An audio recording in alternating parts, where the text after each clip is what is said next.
Bubonelo bw'okujja kwe buli wonna musi tubulabye yimusa amaaso tunule waggulu kununulibwa kwaffe ffenna kusembedde. Program manya ebiro teweetaaga kugisubwa. Tuula tuyige. Tuula tuyige. Munnange andaba ku mukutu gwaffe guno ogwa 3ABN nsanyuse okumanya nti kwoli. Nibaza Katonda olw'omukutu guno okufaanana n'emikutu emirala nga guliwo olw'okubuulira enjiri ey'Obwakabaka olw'enkomerero eryoka ejje. Nibaza Katonda okukukuuma n'okubeerawo n'okuyisa mu biseera ebibadde ebizibu. Amannya gange nze omukadde Kyeyune Joel okuva mu busumba bw'e Ssemuto mu kkanisa y'e Kapeeka mu ttabi ery'Ekisimula. Ku pulogulaamu yaffe eno manya ebiro ndaba nga nkulu nnyo okusinziira ku Yesu ebigambo bye yayogera ng'agamba abayigirizwa be ti abantu b'ensi bamanya ebiro naye mmwe lwaki temumanya biro? Yagenda okulaba ng'emirundi mingi tebafaayo ku ebyo bye yali abayigiriza era nga balowooza nti ebiseera byali bikyaliwo, so buli ddakiika gye yali nabo yali tejja kuddayo kweyongerako wabula okutoolwako butoolwa. Ne bwe tubeera ku nsi bw'ebityo bifaanana, ensi egenda ereeta pulogulaamu ezaayo so nga ate era zongera kutusembeza ku nteekateeka ya Katonda ey'okutujja mu nsi muno. Nga tugenda okuyiga ekyokuyiga kino ekikwata ku biro, njagala omutwe gwakyo gugambye nti komyawo ekirabo kye nakuwa. Ebigambo bino Katonda yabyogera ng'abigamba jjajja waffe gwe tuyita jjajja w'abakkiriza. Leero tugenda okuyiga ku jjajja w'abakkiriza. Okukkiriza n'okulondawo okukola ekituufu oba ekikyamu byatonderwa mu muntu. Kyetuva tulaba nga Adamu yalagibwa emiti ogw'obulamu n'ogw'okufa, n'akkiriza nti abitegedde, naye bwe kwatuuka okulonda n'alondawo okulya ogwo Mukama gw'agaanye. Okukkiriza kwe ne kufa ne tutuuka ku mbeera gye twatuukako. N'olwekyo mu nteekateeka ya Katonda ey'obulokozi yatuteerawo okukkiriza ate n'atoolawo okweronderawo. Omulabe Sitaani bwe yaleeta ekibi, omuntu kati asalawo n'akola ekibi ng'atakkiriza nti kyekyo kijja kumutuusa ku kyayagala. So nga ate okukkiriza nga kukoseddwa obulungi, omuntu alondawo n'akola ekituufu ne Mukama n'asanyuka. Jjajjaffe Ibulayimu ow'okukkiriza okufaanaganako n'abakkiriza abalala be tusanga mu ssuula ya 11 ya Baibulaniya, tulaba nga jjajjaffe ne bajjajjaffe bano ab'okukkiriza abamu beewuunyisa, baayinanga ebibakuba ebigwu, n'aseerera n'agwa olw'okuba nga yazaalibwa mu nsi efugibwa ekibi. Naye ate bwe baalondangawo okukola ekituufu baakinywererangako. Tugenze mu kitabo kyaffe ekyalubereberye essuula 22 ngenda okusoma okutandika n'olunyiri olusooka. Katonda agezesa Ibulayimu. Awo oluvannyuma lw'ebyo Katonda n'agezesa Ibulayimu n'amuyita nti Ibulayimu. N'addamu nti nze nzuuno. N'amugamba nti twala mutabani wo omwana we omu yekka Isaaka ogende gw'oyagala ogende mu nsi Moriya ku lumu ku nsozi lwe ndikulaga omuweereyo eyo okuba ekiweebwayo ekyokebwa. Ibulayimu n'agolokoka ku makya n'ateeka amatandiiko ku ndogoyi ye n'atwala 2 ku baweereza be abasajja ne Isaaka mutabani we n'ayasa enku ez'ekiweebwayo ekyokebwa n'asituka n'agenda mu kifo Katonda kye yamugamba. Ku lunaku olwokusatu Ibulayimu n'ayimusa amaaso ge n'alengera ekifo. Awo Ibulayimu n'agamba abalenzi be nti musigale wano n'endogoyi nze n'omugenzi tugende eri tusinze tulyoke tukomewo. Ibulayimu n'addira enku ez'ekiweebwayo ekyokebwa n'azitikka Isaaka mutabani we, ye n'akwata omuliro n'akambe ne bagenda bombi. Isaaka n'agamba Ibulayimu nti taata. Ibulayimu n'amuddamu nti nze nzuuno mwana wange. Isaaka n'amugamba nti laba omuliro n'enku biibino naye omwana gw'endiga ogw'ekiweebwayo ekyokebwa guluwa. Ibulayimu n'amuddamu nti mwana wange Katonda aneefunira omwana gw'endiga ogw'ekiweebwayo ekyokebwa. Kale ne bagenda bombi. Ibulayimu awaayo Isaaka. Olunyiri olw'omwenda. Bwe baatuuka mu kifo Katonda kye yamugamba, Ibulayimu n'azimba ekyoto n'atindiika enku n'asiba omwana we Isaaka n'amuteeka ku kyoto ku nku. Awo Ibulayimu n'akwata ekiso n'agolola omukono gwe atta omwana we, naye malayika wa Mukama n'amukowoola ng'asinziira mu ggulu agamba nti Ibulayimu, Ibulayimu. Ibulayimu n'addamu nti nze nzuuno. N'amugamba togolola mukono gwo ku mulenzi so tomukola kintu na kimu kuba kaakano ntegedde nti otya Katonda. Ndabye nti omwana wo tomunyimye, omwana wo omu yekka bw'ati. Awo Ibulayimu n'ayimusa amaaso n'alaba era laba emabega we endiga ennume ng'eri mu kisaka ng'amayembe gaayo mwe galaalidde. Ibulayimu n'agenda n'addira endiga eyo n'agiwaayo okuba ekiweebwayo ekyokebwa mu kifo ky'omwana we. Ibulayimu kyeyava atuuma ekifo ekyo erinnya lyakuwayire, era ne kaakano bwe kiyitibwa nti ku lusozi lwa Mukama anaagabiriranga.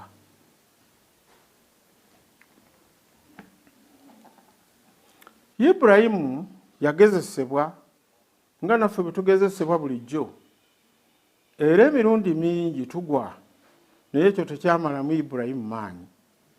Bwe tubadde tutandika essuula eno agaye nti oluvannyuma lw'ebyo, kiba kitegeeza nti waliwo ebyasooka okubaawo.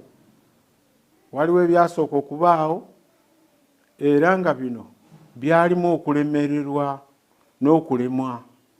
Naye Katonda yasigala ng'ataasa era ng'awonya era ng'alokola ng'omulimu gwe gwe yeewaayo okukola. Tulaba nga Ibulayimu Mukama ayogera naye. Olunyiri olusooka lugamba nti oluvannyuma lw'ebyo Katonda n'agezesa Ibulayimu n'amuyita Ibulayimu. Ibulayimu ekinsanyusizza yali amanyi bulungi eddoboozi lya Katonda, era eddoboozi yali nga alitegeera.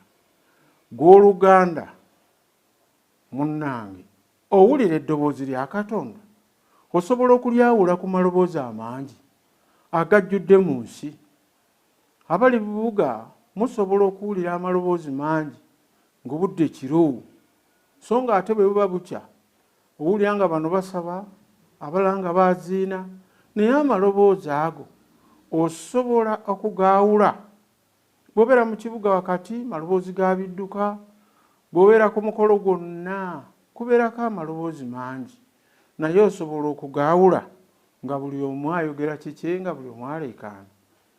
Waliwo ekifo ekyannema bwe butale, bw'otuuka mu katale osobola okwewuunya ng'olaba ng'owulira bulo n'ayogera naye ng'ate boogerera waggulu kyokka nga tasobola kujja mu ddoboozi tuufu.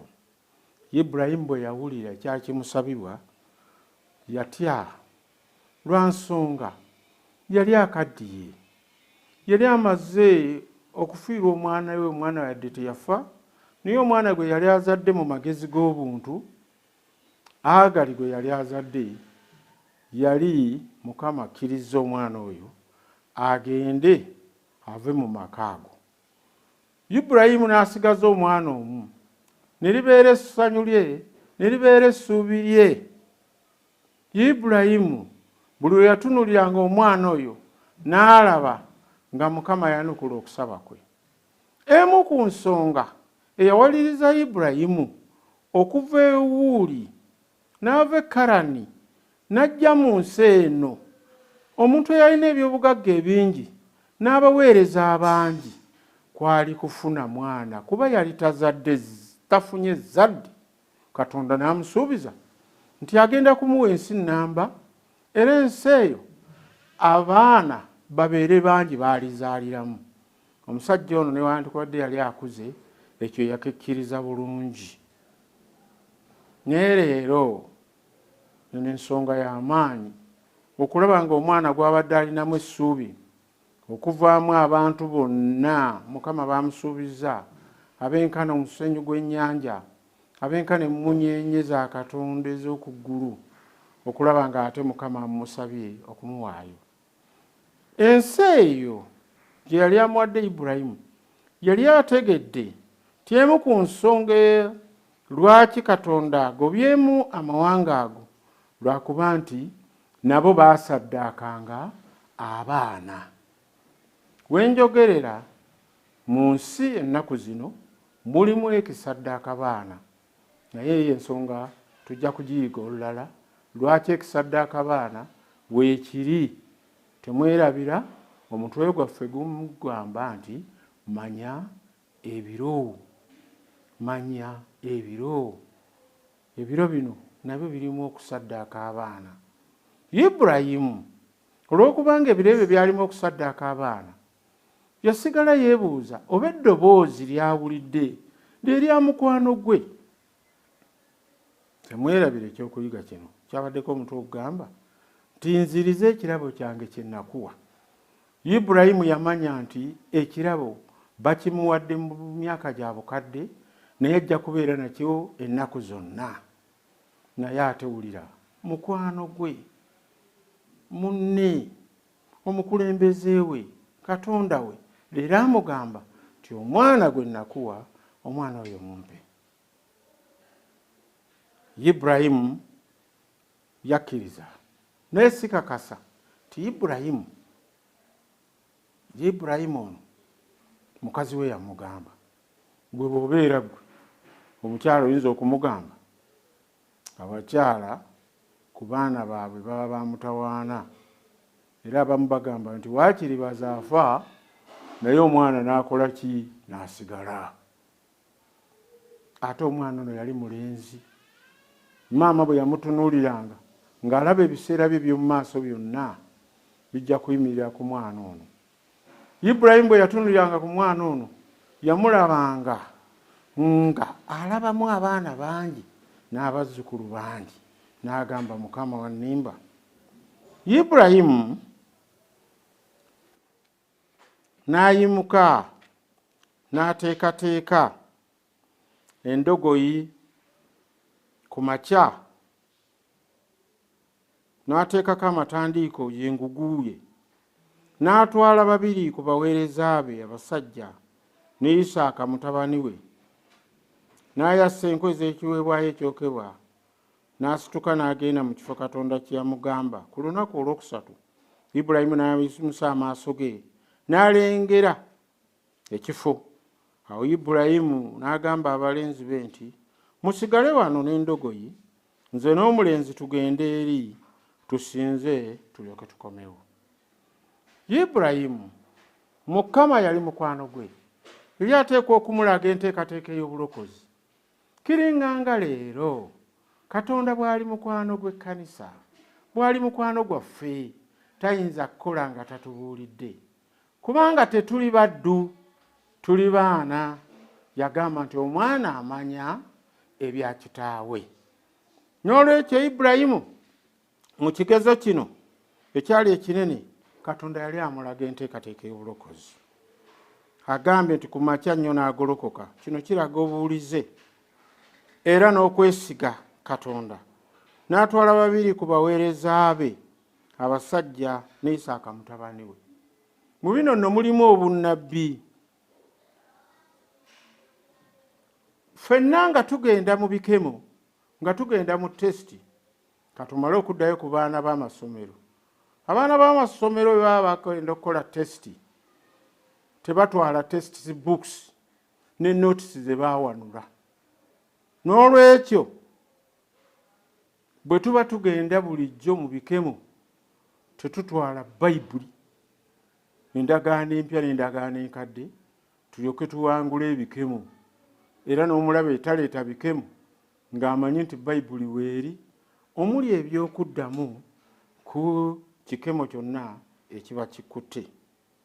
N'olwekyo amakulu g'abasajja ababiri y'endagaano empya n'endagaano enkadde okusinziira ku bunnabbi. Ate endogoyi enneetisi y'ekkanisa. Ekkanisa eriwo lwakwetikka ebizibu by'abantu. Peetero bwe yali ayogera ekisooka essula 5:7 agamba nti mubyetikke ebizibu, emigugu gyammwe mugiyiringisize ku Mukama waffe. N'olwekyo ekkanisa mulimu gwayo okwetikka ebizibu by'abantu. Y'ensonga efaananyizibwa n'endogoyi. Ensonga ey'okubiri, endogoyi esobola okutwala omuntu n'emujja mu kifo n'emutuusa mu kifo ekirala.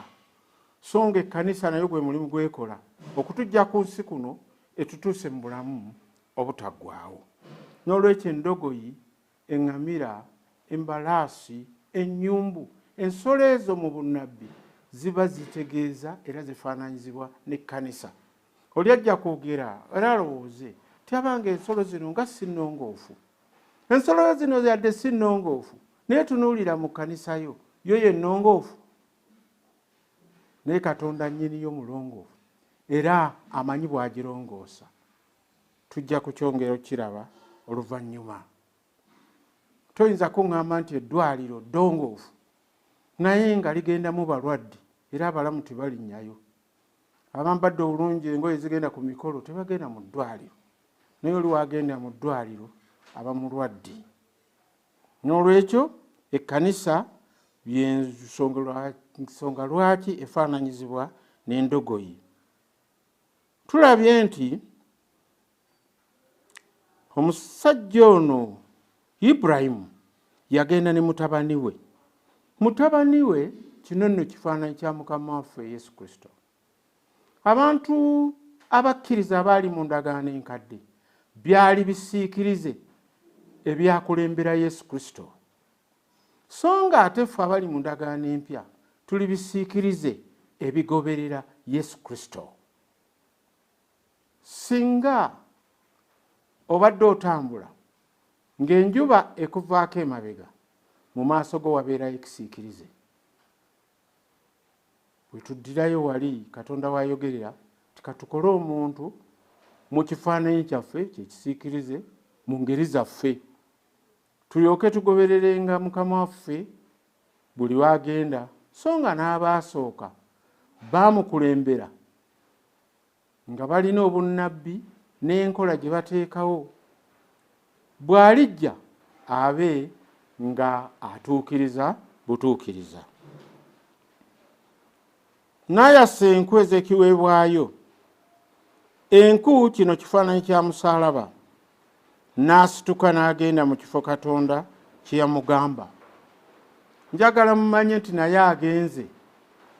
Yesu Kristo we yali nga agenda ku musaalaba, Katonda teyasigalayo mu ggulu, yali naye olw'okusobola okumunyweza n'okumugumya. Era eggulu lyonna lyaliwo nga Yesu Kristo agenda ku musaalaba. Y'ensonga lwaki Isaaka naye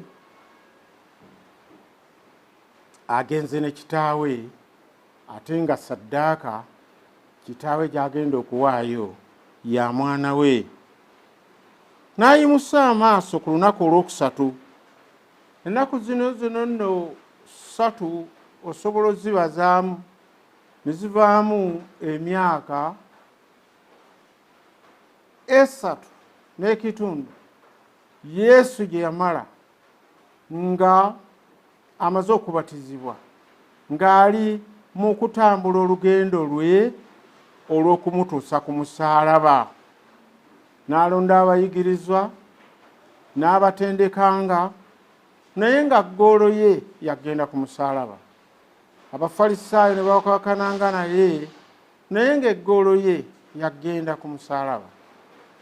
Kale ne luno lwe lugendo lwe batambudde okutuuka mu kifo Mukama kye yamugamba ko ekiyitibwa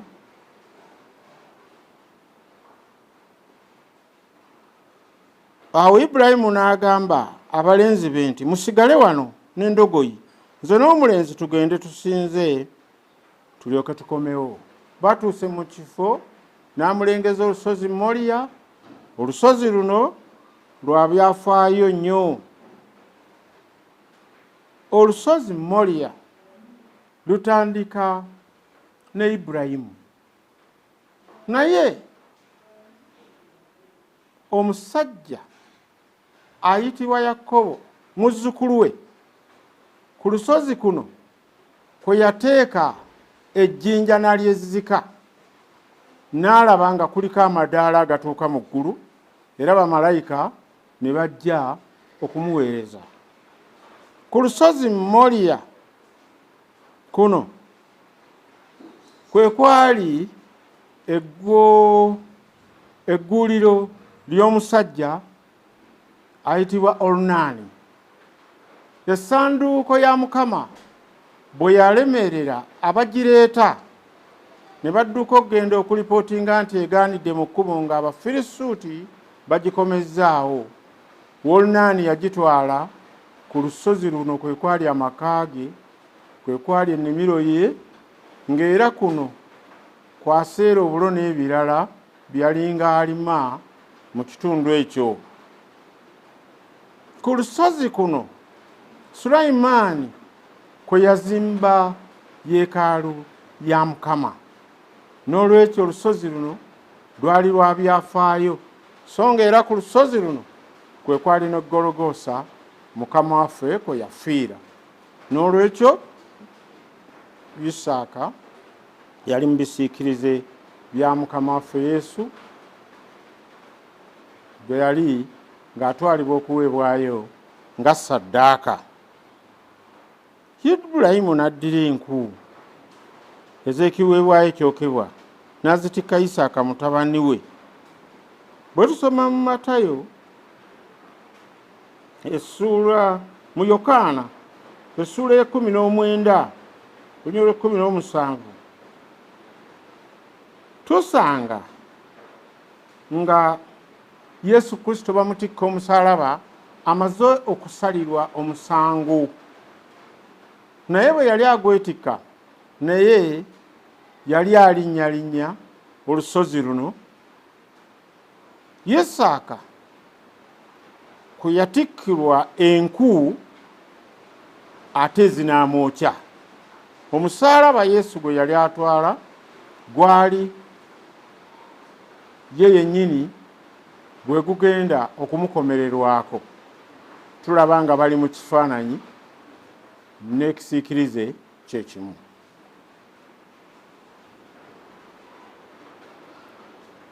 Nga batuuse waggulu, omwana abuuza taata nti enku nzirabye, n'akambe okalina so n'omuliro, naye ekiweebwayo kiruwa?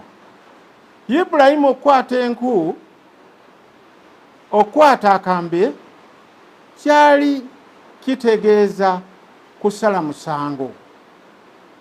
Oli bwakukwasa akambe nakukwasa n'omuyembe nakugamba nti gabirako munno, gwobeera omulamuzi mu kiseera ekyo. Bw'oyagala okumuwa ekinene ekisinga, bw'oyagala okumuwa akatono, biba byonna bikwata ku ggwe. N'olwekyo Ibulayimu yali mulamuzi nga Katonda gwe yali akiikiridde bw'ali omulamuzi. So nga ate omuliro kabonero ka bikemo. Peetero kino yakitegeeza n'agamba nti ebikemo n'ebibakema ng'omuliro waliwo obuddukiro. N'olwekyo Ibulayimu yali akemeddwa nga Katonda bwe yakemebwa okutoola omwana we n'amuwaayo okuba ssaddaaka. So ne Ibulayimu naye bw'atyo bwe yakemebwa okuwaayo okutwala omwana we, ate ng'atuuse ku lusozi amwettire. Naye ng'atuuse okumutta, tulaba bwe baatuuka mu kifo ekyo, Ibulayimu n'azimba ekyoto. Ebyoto bino okuzimbibwa biviira ddala mu Adeni. Kasita omuntu yayonoona, omuntu yatoolanga amayinja 12 agatali mabajjeko era nga si malinnyeko, n'agateekawo ng'alaga ekkanisa bwerizimbibwa ku bika 12 ebya Ibulayimu. N'olwekyo amayinja gano gaali kabonero ak'abazzukulu ba Ibulayimu omuliva ezzadde erya Mukama waffe Yesu Kristo. Era omuwendo 12 muwendo mukulu emirundi mingi mu Bayibuli. Tulabanga n'abayigirizwa ba Yesu baali 12 n'ebika by'eggwanga lino byali 12. Bwe baatuuka mu kifo ekyo n'azimba ekyoto, n'atindira enku, n'asiba omwana we Isaaka n'amuteeka ku kyonku. Awo Ibulayimu n'akwata ekiso n'agolola omukono gwe ate omwana we. Naye malayika wa Mukama n'amukowoola ng'asinziira mu ggulu ng'agamba nti Ibulayimu, Ibulayimu. Ibulayimu n'addamu nti nze nzuuno. N'amugamba togolola mukono gwo ku mulenzi, so tomukola kintu na kimu, kubanga kaakano ntegedde nti otya Katonda. Ndabye nti omwana wo tomunyimye, omwana wo omu yekka.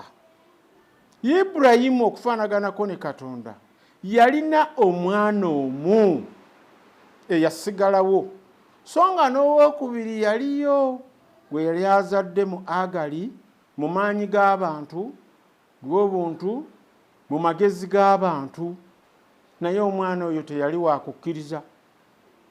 Bayibuli mu Bagalatiya kyeva egamba nti olw'ebikolwa by'amateeka teri aliweebwa butuukirivu. N'olwekyo omwana oyo teyaweebwa butuukirivu, newankubadde ab'enzikiriza ye batera okugamba nti gwe yatwala ku lusozi Moliya, naye mu ye temuli nteekateeka ya bulokozi era teyaliimu. Ibulayimu okutwala Isaaka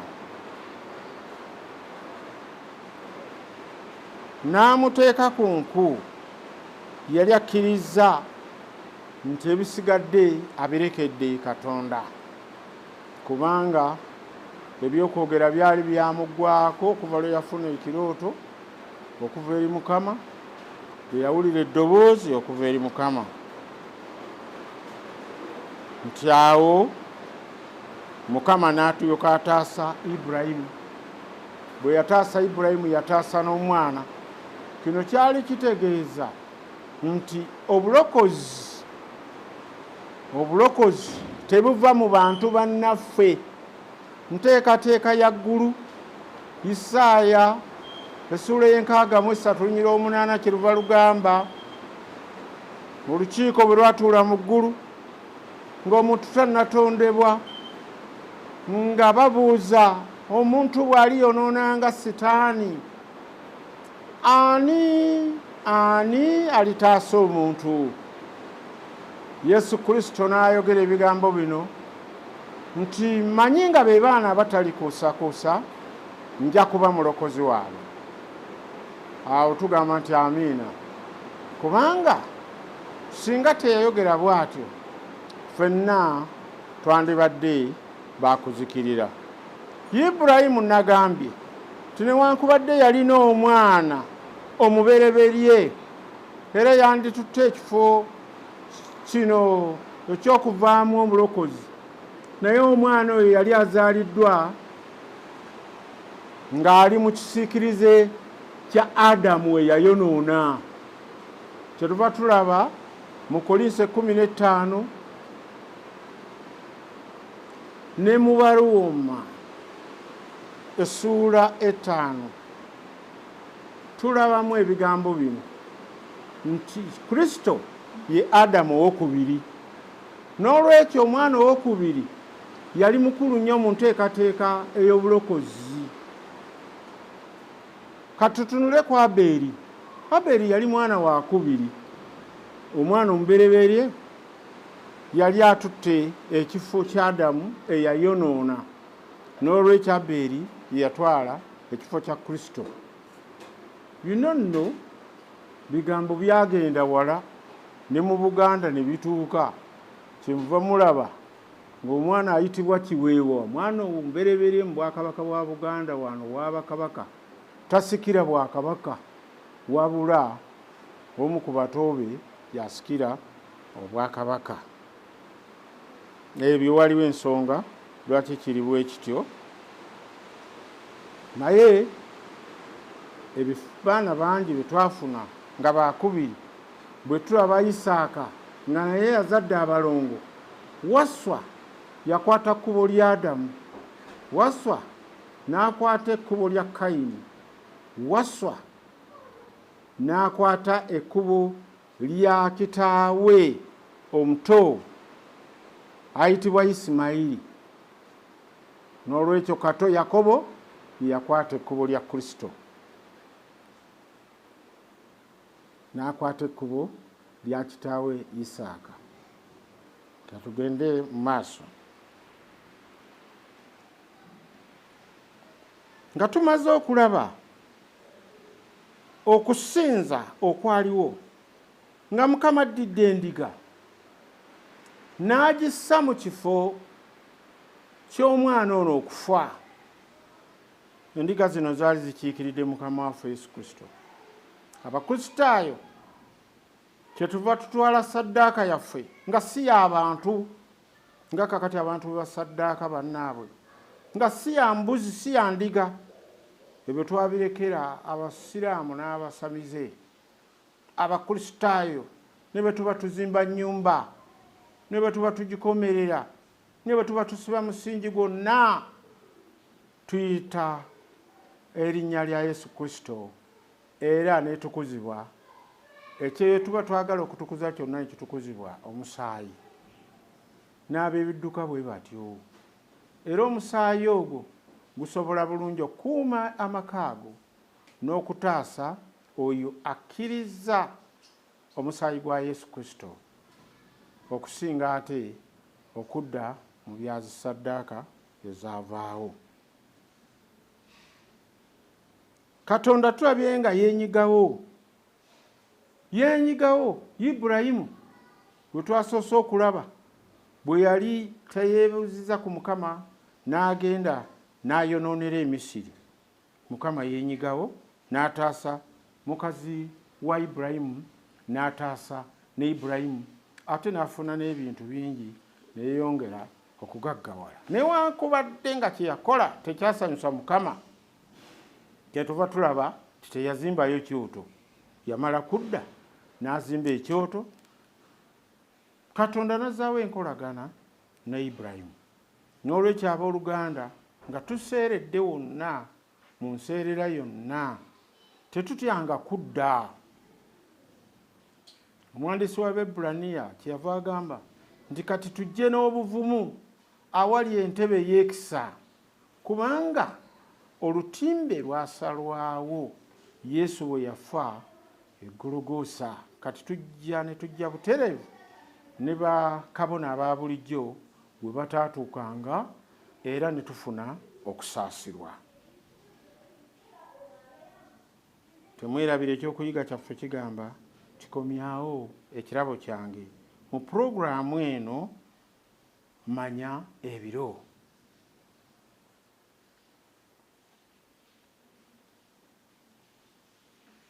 Ibulayimu lwaki yagezesebwa mu ngezesebwa eno etegezesebwangako muntu yenna era eyamufuula jjajja w'abakkiriza bonna?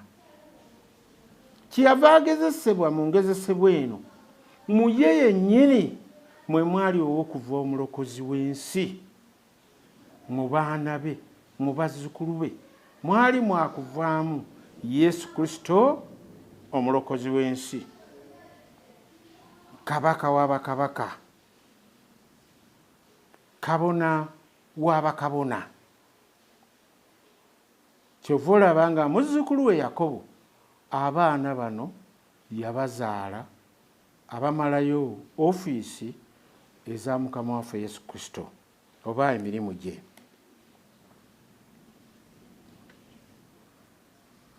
Ekikolwa ekya Ibulayimu okuwaayo omwana we yekka twagambye dda nti kyekikolwa kya Katonda tweyagala ensi n'awaayo Yesu Kristo omwana we yazaalibwa omu yekka, buli omu yenna amukkiriza aleme okubula naye abeere n'obulamu obutaggwaawo. Wano nno wenkowoolera abooluganda abatannaba kulonda, abatannaba kusalawo, nga bwe twagambye nti Mukama yatuwa okukkiriza n'okusalawo tubikozesenga mu nteekateeka y'obulokozi. Salawo olwaleero kubanga ebiro bino si birungi nga bwe tulowooza. Ebiro bino biseera bya kusala musango, n'oluvannyuma Mukama alyoka ajje n'empeera ye okugabira buli omu nga bw'anaaba akoze. N'olwekyo biro bya kweteekateeka, tuteekwa okweteekateeka n'okuteekateeka bannaffe.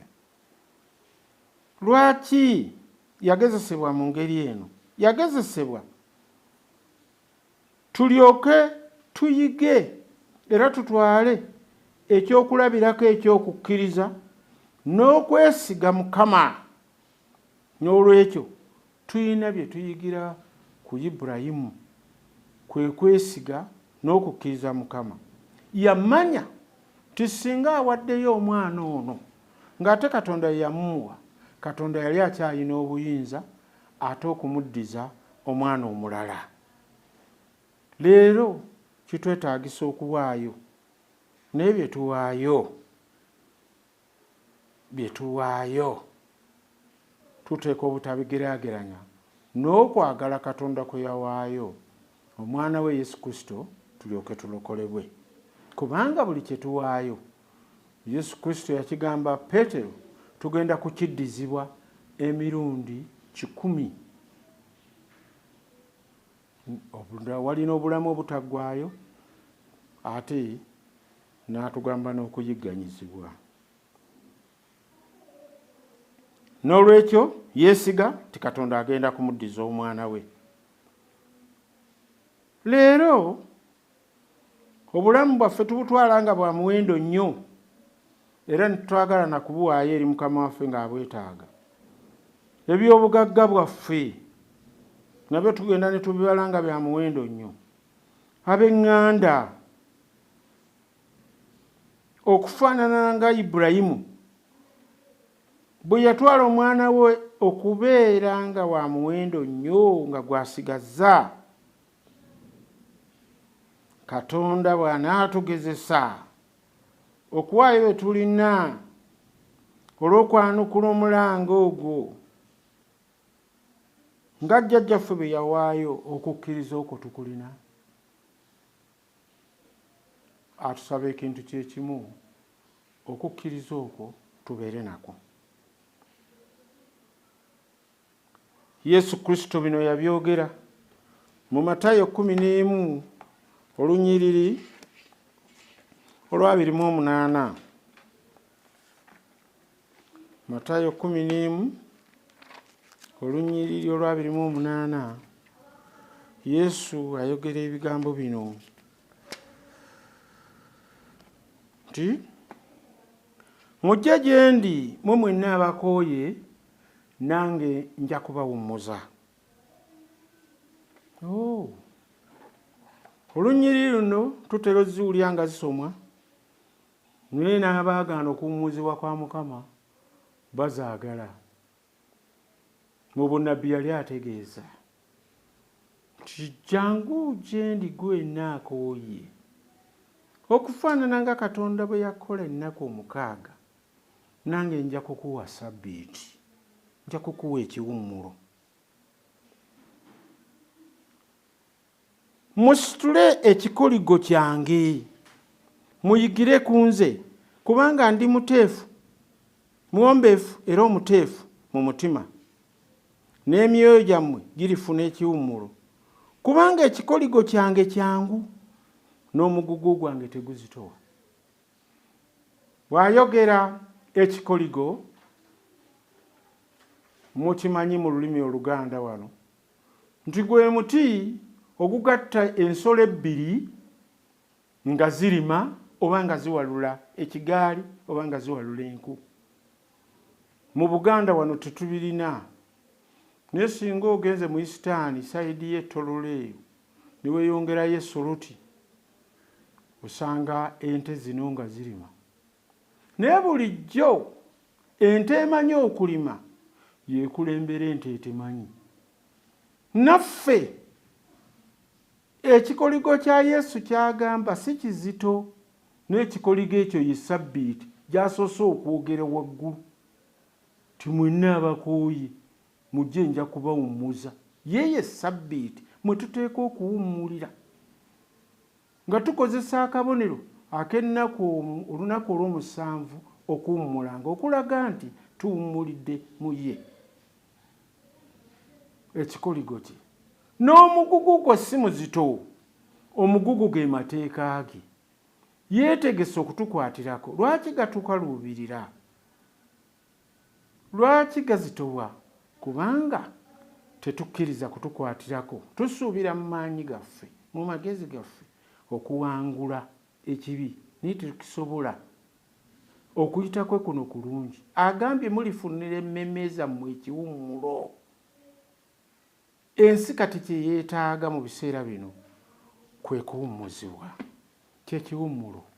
Ensi etawaana, abantu batawaana emisana n'ekiro, bakiyita 24/7. Bino byonna Katonda abimanyi, naye atutegekedde ekiwummulo ekisinga kyekyobulamu obutaggwaawo. N'olwekyo ayagala tutandike kati okumanyira ekiwummulo eky'olunaku olw'omusanvu, tutandike okumanyira ekiwummulo ye yennyini kyawa, ne tulekera awo okwekolerera naye ne tukkiriza enteekateeka y'obulokozi nga bwe yateekateekwa ne tugigoberera. Abantu bangi bagamba balina okukkiriza, naye bwe kituuka okutambulira mu bigere bya Yesu tulaba nga ne bwe ziba kkanisa zigaana. Nebaza Katonda w'ekkanisa ya Seventh Day Adventist kubanga Mukama agiwaniridde, newankubadde akakubo kafunda nga makubo amagazi weegali, naye kyanyweredde ku kigambo kya Katonda. Kyenkusaba muganda wange, gumeera onywerere ku kigambo kya Katonda. Omuvubuka ono yali muvubuka w'amaanyi, ngamba Isaaka, eyandisobodde okulwana n'omukadde naye yagaana, nga Yesu Mukama waffe bwe yagaana. N'ayogera ebigambo bino nti nina obuyinza obulamu okubuwaayo ate n'okubweddiza. Yakkiriza era nga ekisiikirize kye ekya Isaaka bwe kyakkiriza.